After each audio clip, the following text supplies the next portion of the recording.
최근 언론 통계 자료에 의하면 우리나라는 우울증 계국이라고 합니다.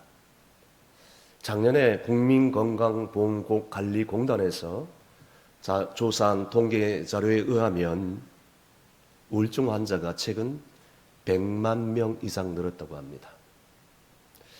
그러니까 이 5년 전에 비해서 10대, 20대 우울증 환자는 110% 증가를 하였다고 했고요.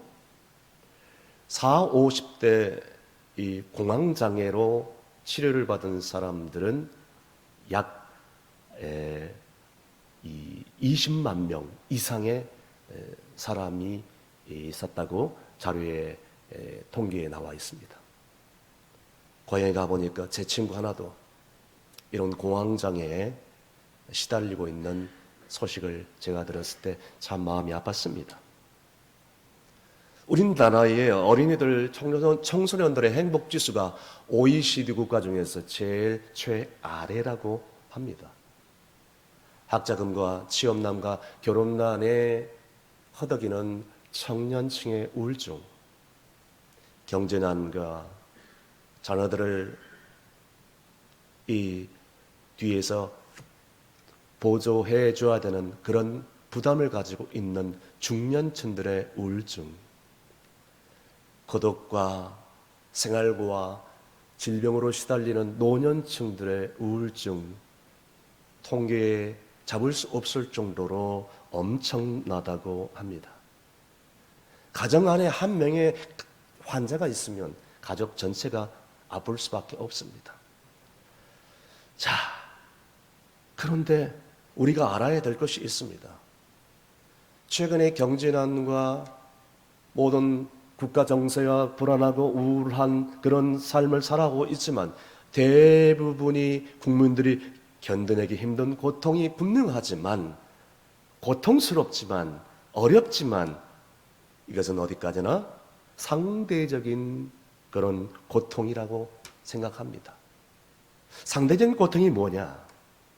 제가 설명을 해드리겠습니다. 다들 어렵다고 생각하지만, 다들 힘들다고 하지만 지금도 돈을 들여서 해외여행을 떠나고 있는 수많은 사람들이 있습니다. 그리고 명품 고가의 수입품을 가지고 그걸 가지고 자랑하는 그런 사람들이 매년마다 늘어나고 있습니다. 빈익빈, 부익부 현상이 상당히 큽니다. 여러분, 자산이 수십억에서 수백에 이르는 사람들이 우리나라에 거의 상류층의 거의 20~30% 상태가 사람들이 그런 아주 부유층에 해당된다고 합니다. 이제는 중요한 것은 우리를 억누르고 있는 과도한 비교 의식에서 비롯된 빈곤과 이런 박탈감을 우리는 어떻게 해야 되겠느냐? 주님 앞에 다 내려놓고 예수 그리스도를 믿는 그리스도인에서 회복해야 될 것이 있다면 단 한 가지, 그것은 바로 감사인 줄로 믿습니다. 오늘 본문에 우리가 잘 아는 얘기가 나옵니다. 10명의 나병 환자가 있었습니다. 예수님을 만났고 예수님께 고침받은 사건입니다. 간단합니다. 그런데 돌아와서 감사한 사람은 10명 중에 단 1명이었습니다. 9대 1의 비율입니다. 1명만 감사를 한 것입니다. 이 감사의 비율은 구약시대나 신약시대나 지금 오늘날 21세기를 살아가는 이 시대나 비율이 변함이 없다는 생각을 하게 됩니다. 그래서 지금 이 시대를 뭐라고 부릅니까? 감사 불감증의 시대라고 부르기도 합니다.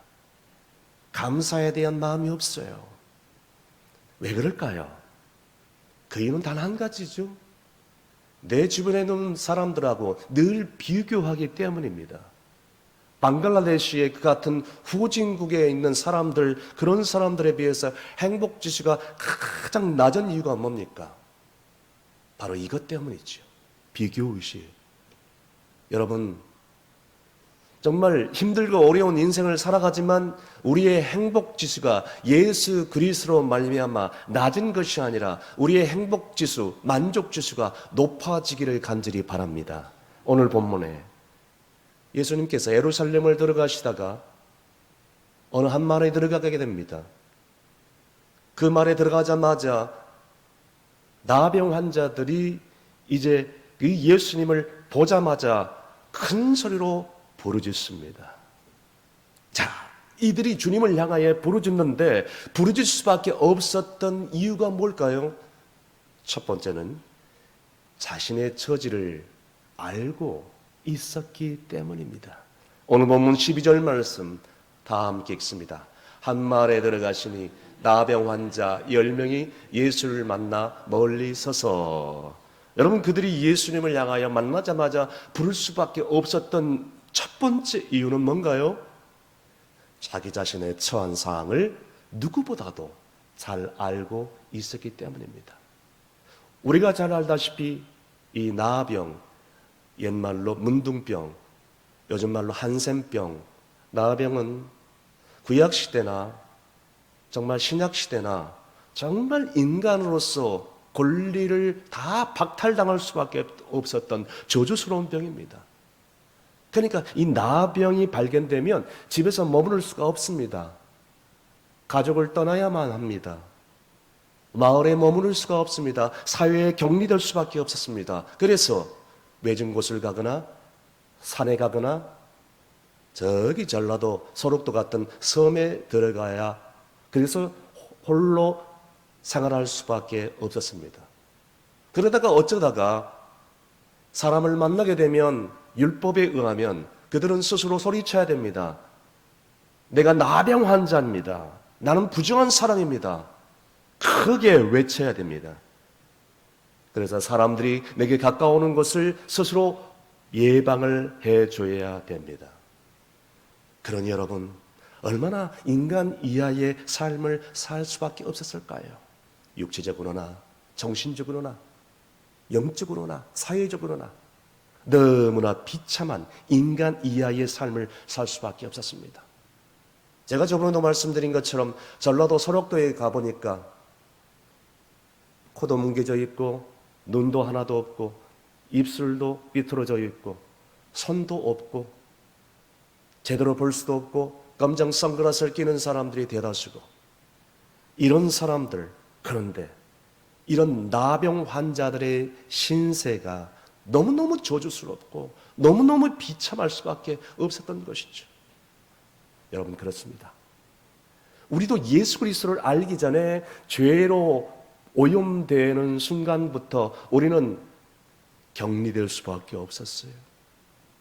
그래서 고독하게, 외롭게, 쓸쓸하게 살다가 병들든지 사고로 떠나든지 이렇게 비참하게 죽을 수밖에 없었던 가련하고 정말 죄스러운 그런 불쌍한 사람들이 바로 저와 여러분 아닙니까? 그런데 그들에게 주님이 나타났습니다. 그러니까 얼마나 견딜 수 없을 것 같습니까? 그들에게 있어서는 예수님이 유일한 희망이었어요. 그래서 보자마자 간절히 구원을 요청합니다. 그래서 모든 절망으로부터, 모든 죽음으로부터 해방을 받고 자유함을 얻게 된 것이죠. 이보다 더 큰 놀라운 기적이 어디 있습니까?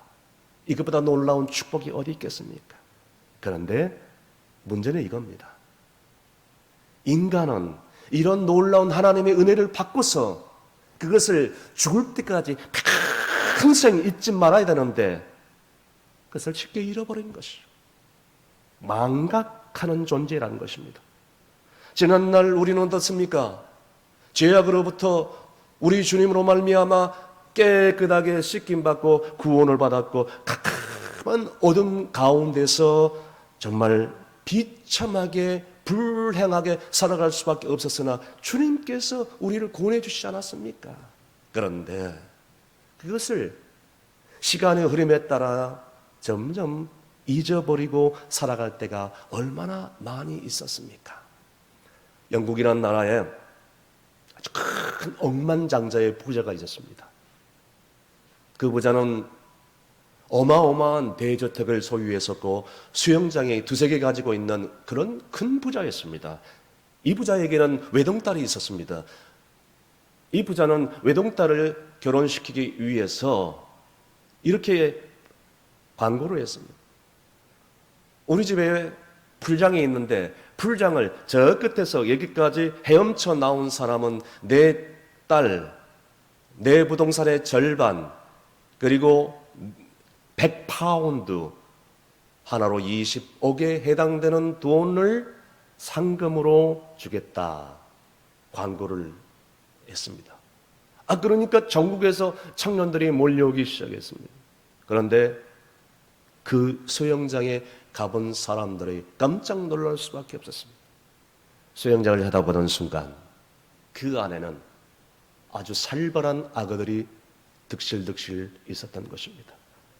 아무리 뛰어들 생각을 못하는데 서로 눈치를 보고 있는데 그때였습니다.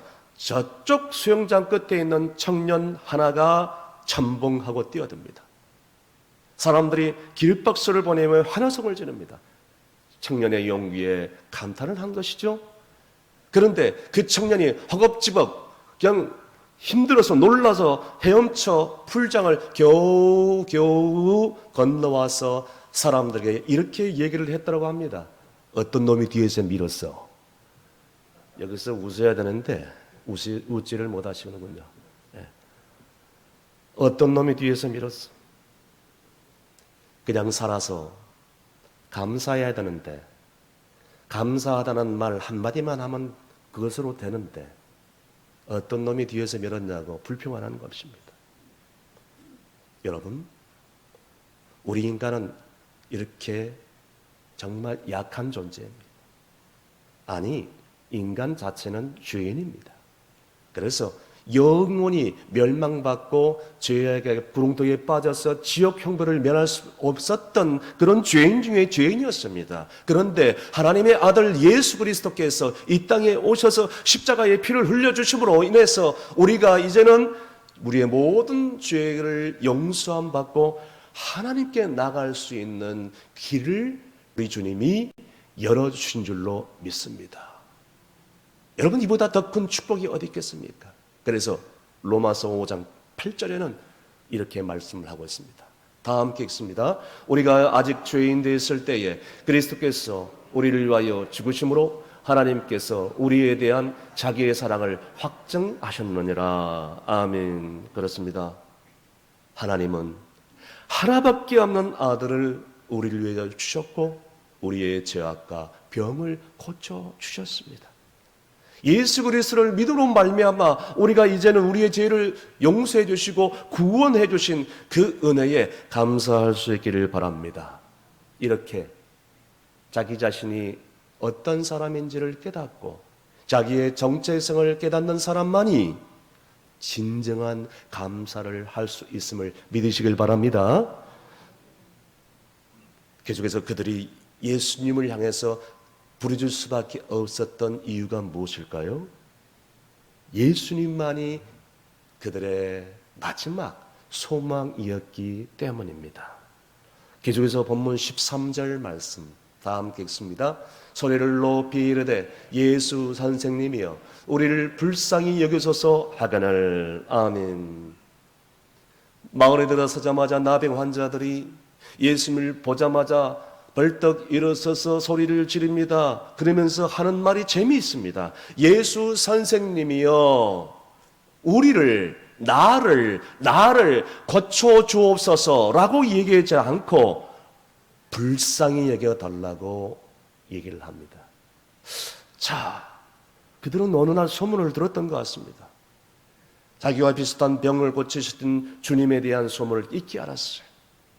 앉은 병인을 벌떡 일으키고 맹인의 눈을 뜨게 만들고 죽은 자도 살리고 오병이의 기적을 베풀었다는 그 소문을 다 들었어요. 그래서 그 예수님께서 우리들의 병을 고쳐주실 유일한 분이라는 것을, 유일한 힘이라는 것을 깨달았다는 것입니다. 그런데 그 예수님이 지나가신대요. 얼마나 정말 감사하고 얼마나 기다렸던 그 순간입니까? 그 순간을, 그 차례를 놓칠 이유가 없는 것이죠.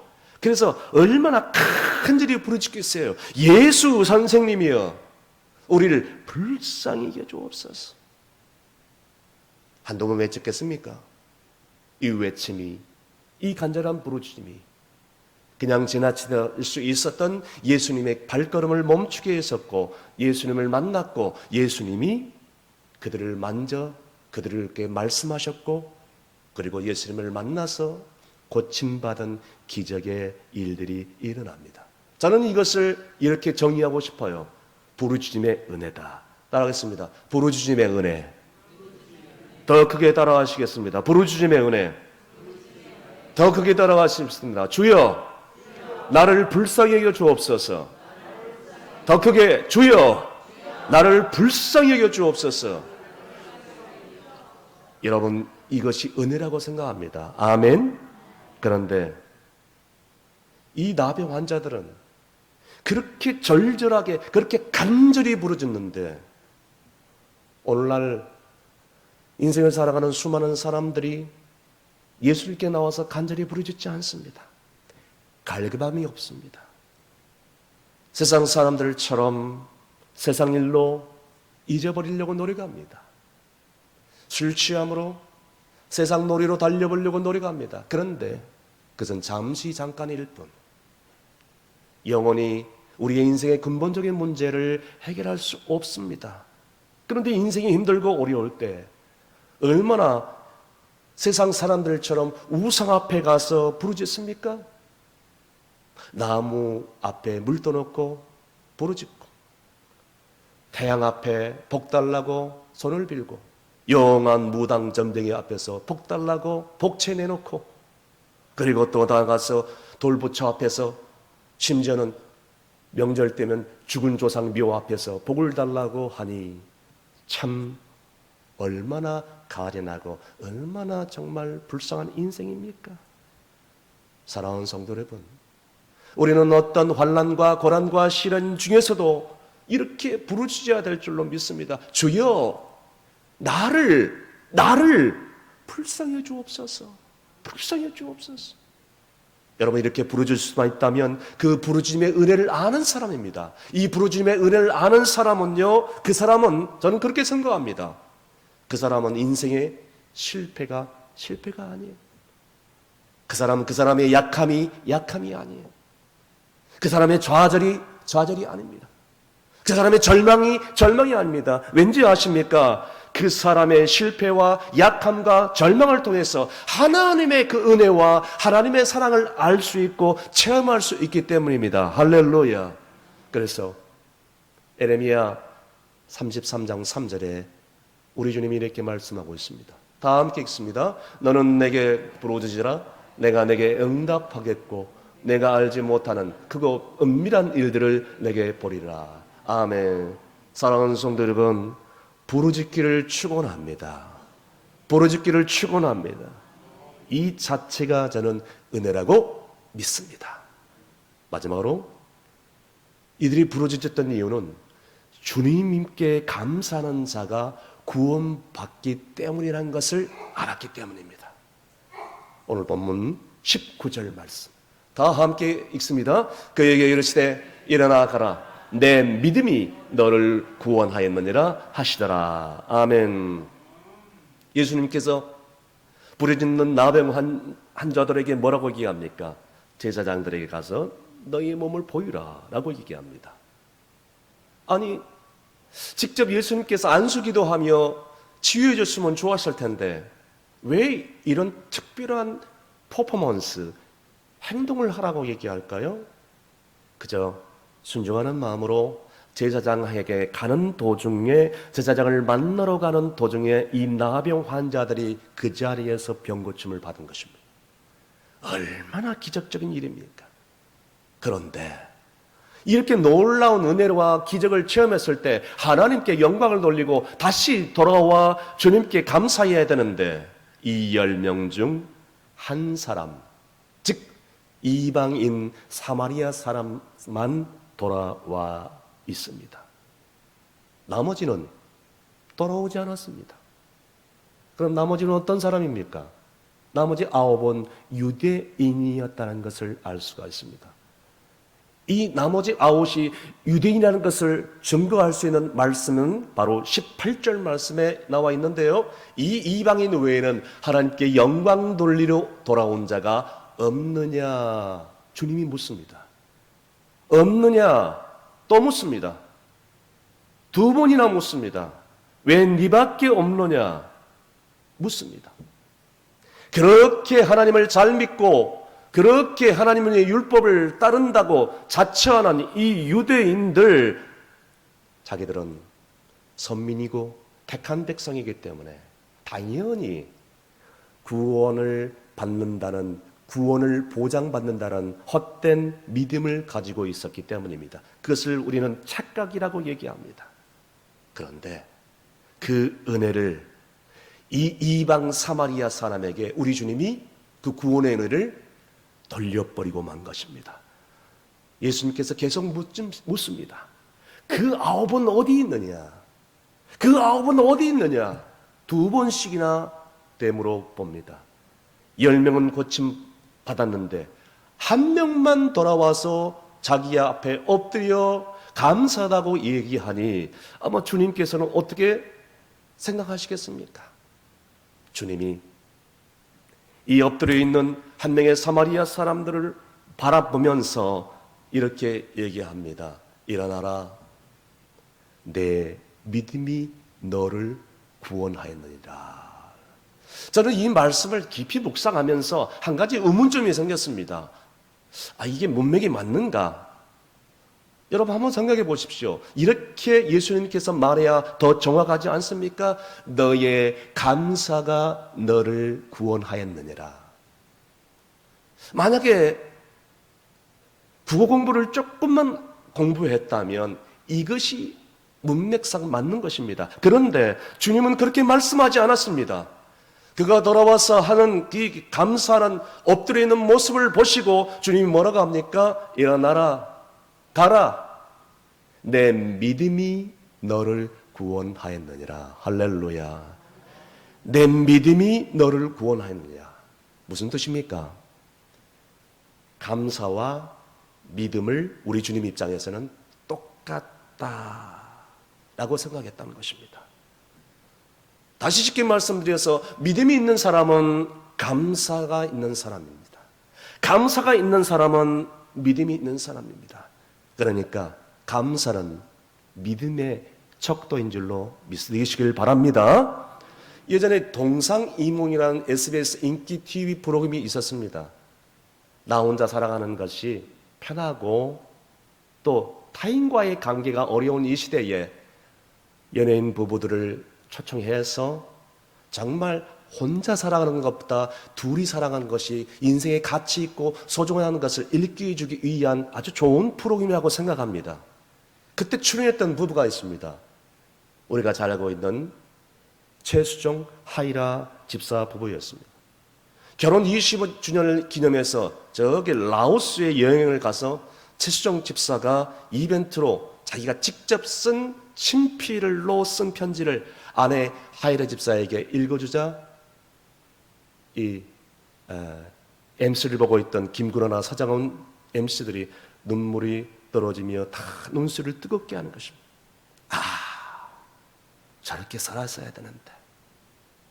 그리고 최수종 집사가 아내 하이라 집사에서 이 25주년 기념을 하기 위해서 준비한 선물이 있었는데 그것은 커플링이었습니다. 반지였습니다. 그 반지에 이런 문구가 써 있었습니다. 이 또한 지나가리라. 이 또한 지나가리라. 영어로 This too shall pass away.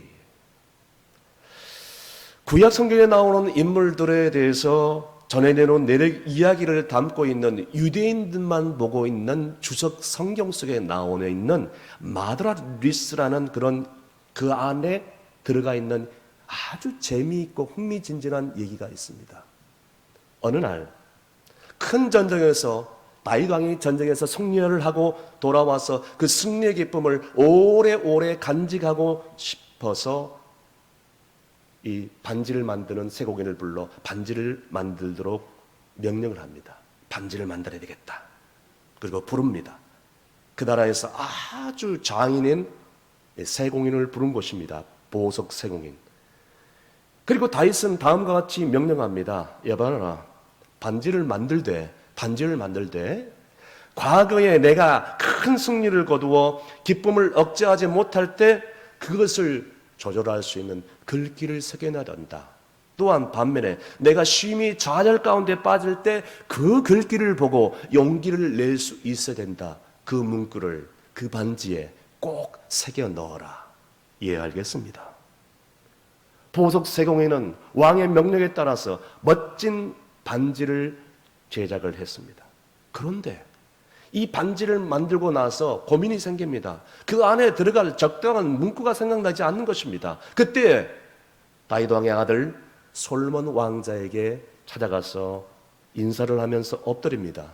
솔로몬 왕자시여, 부친 다윗 왕이 제게 이런 일을 맡겼는데, 반지를 만들어라고 했는데, 부친 다윗 왕께서 그 승리의 황홀한 기쁨을 절제해주고 동시에 정말로 낙심했을 때에 용기를 줄 수 있는 문구가 생각나지 않아서 지금 솔로몬 왕자에게 어떻게 이 문구를 써내야 될지 묻고 싶어서 찾아왔습니다.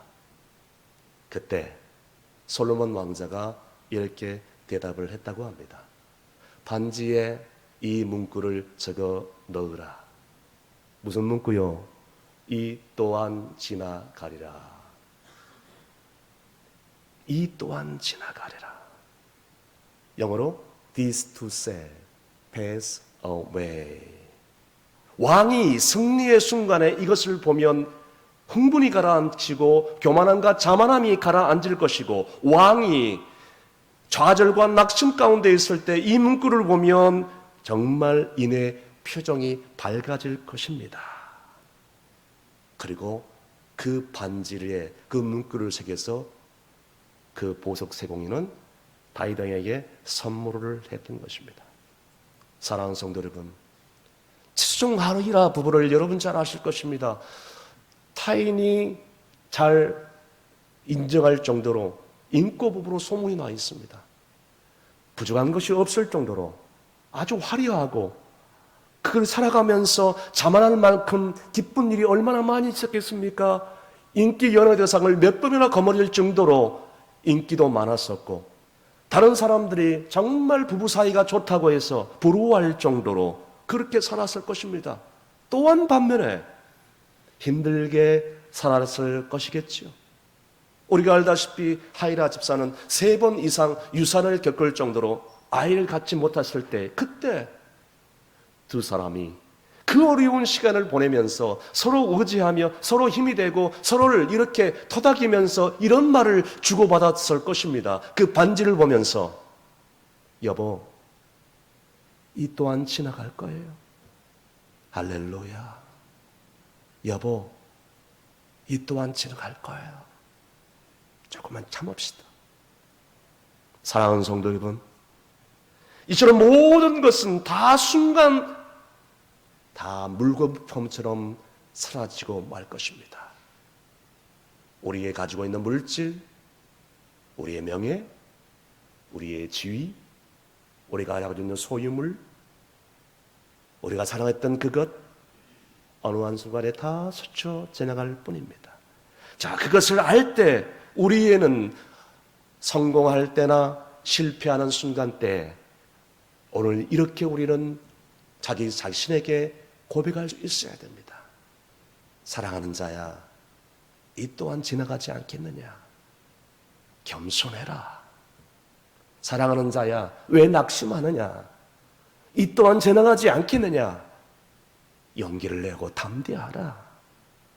여러분, 실패하는 순간, 낙심하는 순간, 지나치게 절망하지 않을 수 있는 그런 길은 오늘 우리가 스스로 지나친 행복이나 슬픔 빠지는 순간 이것 또한 역시 지나가리라.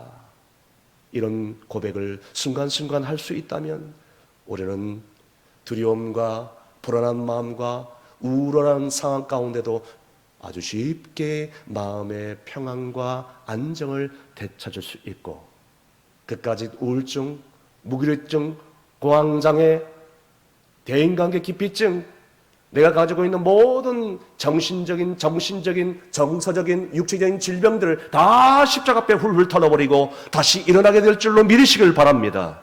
그러므로 새해에도 어떤 고난이 올지라도 이 또한 지나가리라. 자기 자신에게 한번 속삭여 보시길 바랍니다. 멀쩡했던 가족이 한순간에 병원에 입원하느니 며칠 안 되어 세상을 떠나갈 때에 그 가족에게 뭐라고 위로할 수 있을까요? 이 또한 지나갈 것입니다. 군에 입대한 아들이 사고로 인해서 싸늘한 시신이 되어서 내 앞에 나올 때에 그 유가족들에게, 그 사람에게 뭐라고 위로할 수 있을까요? 이 또한 지나가리라. 정말 승승장구하고 있던 사업장에 갑자기 부도를 맞았을 때에 그때 뭐라고 위로의 말을 건넬 수 있을까요? 이 또한 지나가리라. 그렇게 사랑했던 사람이 한순간에 나를 버리고 떠나갈 때 뭐라고 그 사람에게 위로할 수 있을까요? 뭐라고 자신에게 위로할 수 있을까요? 이 또한 지나가리라. 하루아침에 살고 있던 집이 화재로 인해서 잿더미가 되었을 때에 뭐라고 얘기할 수 있을까요? 이 또한 지나가리라. 할렐루야. 상대방이 겪어만 했던 그 고통과 그 눈물을 눈앞에 보면서 정말 눈물을 흘리면서 어루만질 수도 있고 해줄 수 있는 말이 있다면 그것은 바로 뭐라고요? 이 또한 지나가리라. 뭐라고요? 다시 크게 뭐라고요? 저는 이제부터 이 또한 지나가려는 말을 새해에는 더 많이 고백하고 살아야겠다는 소망이 생깁니다. This too shall pass away. 이 또한 지나가리라. 자만하지 말고, 교만하지 말고, 그렇다고 해서 저 수렁통에 빠져서 좌절과 낙심 가운데 있지도 말고 이 또한 지나가리라. 여러분 새해 그렇게 사시기를 간절히 바랍니다. 말씀의 결론이 났습니다. 여러분에게 물어보겠습니다. 감사가 먼저입니까? 기적이 먼저입니까? 우리는 흔히들 얘기합니다. 하나님께서 나에게 축복을 주시면 그때 헌금 많이 하고 봉사 많이 하고 전도 많이 하겠습니다. 여러분 그것은 불신자도 다 하는 감사합니다. 세상 사람들도 하는 감사예요. 적어도 예수 믿는 사람들은 달라야 되지 않겠습니까? 사랑하는 성도 여러분, 감사할 때 기적이 일어나는 것입니다. 만약에 우리가 그 조건을 내세운다면 하나님과 나 사이는 거래 관계이지 자녀 관계가 아닙니다. 거래, 협상 관계. 뭘 해주면 나는 이렇게 하겠다는 것이죠. 하나님과의 관계가 거래, 협상 관계가 되어서는 안 되는 것이죠. 여러분, 감사할 때 기적이 일어난 줄로 믿습니다. 감사할 때 축복이 일어납니다. 그런데 우리는 반대로 생각해요. 여러분 우리 인생 가운데 기적이 일어나기를 원하십니까? 그렇다면 감사를 먼저 할 수 있기를 바랍니다. 진짜 복받은 사람이 어떤 사람인지 아십니까? 돈 많이 있는 사람, 높은 지에 있는 사람? 아니라 많이 감사하는 자가 더 큰 감사를 일으키신 줄로 꼭 잊지 마시길 바랍니다. 뭔가 소원이 생취되고 내가 목적한 바를 달성했을 때에 그때 그것이 이루어졌기 때문에 감사하는 것이 아니라 여러분 주시든지 안 주시든지 이루어 주시든지 안 이루어 주시든지 실패하든 실패하지 않든 성공하든 성공하지 않든 복을 받았든 복을 받지 못하든 언제나 신실하고 좋으신 우리 하나님, 우리 주님이 나와 함께 하시기 때문에 감사하는 그런 믿음의 사람들이 다 되시기를 주님으로 축원합니다. 그래서 지난 시간, 지난 고통, 지난 우울한 것들을 순간순간 계속해서 묵상하는 것이 아니라 오늘 본문에 나와 있는 이 나병을 고침받고 다시 돌아와 엎드려 감사하는 이방인 사마리아 사람들처럼,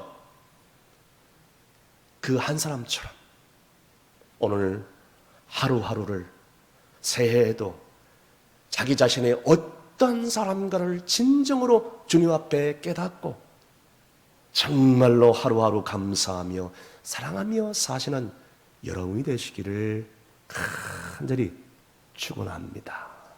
기도하시겠습니다.